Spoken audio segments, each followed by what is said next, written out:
Huvitaja. Tere hommikust, kell on 10:04 ja esmaspäevane Huvitaja saade on alustanud. Selle nädalane kõige esimene Huvitaja räägib valgusreostusest. Mis asi on valgusreostus, kuidas see tekib, kuidas sellega võideldakse, millised on head ja halvad näited maailmas ning mis toimub valgusreostuse maastikul nii-öelda siin Eestimaal. Huvitaja. Raadiotöö algas sellega, et kunagi Paide gümnaasiumist me hakkasime tegema kooliraadiot. Ja kõigepealt pidime muidugi taastama vanad kooliraadioruumid, mis olid vähemalt 10 aastat niisama seisnud. Ja sealt edasi oli Järvamaa kohalik raadio Kuma raadio. Ja siis tekkis võimalus tulla suveks tööle Rahvusringhäälingu jaama Raadio 2 ja nüüd see suvi jõudsin Vikerraadio.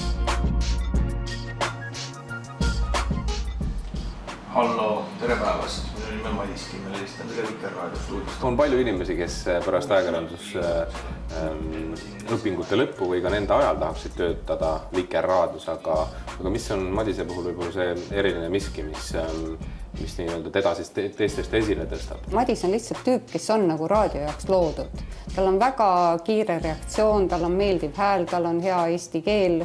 Tal on sellist huvi ja pealehakkamist, tahtmist asju teha ja mis mulle tema juures ka väga meeldib, et tal on tahtmist õppida. Et ta ei vastanda ennast võib-olla, ei ole selline noor vihane mees, vaid ta vaatab ka seda, mida teised on enne seda teinud ja siis pakub enda poolt midagi juurde. Tänane Huvitaja räägib autojuhtides sõbralikust tehnikast. Sellest, kui sõbralik võib olla tehnika, mida te ise autosse kaasa võtate ja kui sõbralik võib olla see tehnika, mis autosse juba sisse ehitatud on. Võiks arvata, et noor inimene läheb kohe Raadio 2 ja üritab seal kanda kinnitada nii, et ta saakski sinna jääda.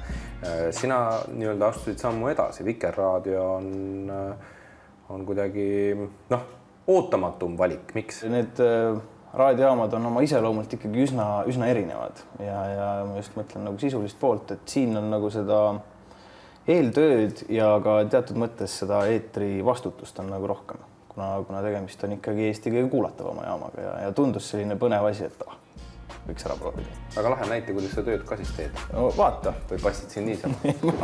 Ei passi siin niisama. Siit nupust paned play ja kuulad, mis tuleb. Kui sa avastad, et on viga, paned pausi peale ja teed märke. Teen siis väikse lõike siia. Siin saab lõigata pause.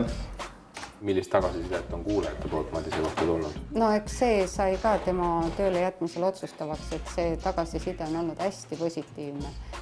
Just nimelt eriti hea on ta reporterina, tema väljast tehtud lood ja reportaažidest, nagu ma ütlesin, laulupeolt ja muudelt sündmustel, et need on hästi professionaalsed, aga samas sellised elavad ja lõbusad.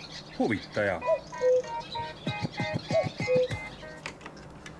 Tere kuulama Huvitaja saadet ja tänane teisipäevane terviseteemaline Huvitaja räägib seekord seksuaaltervisest.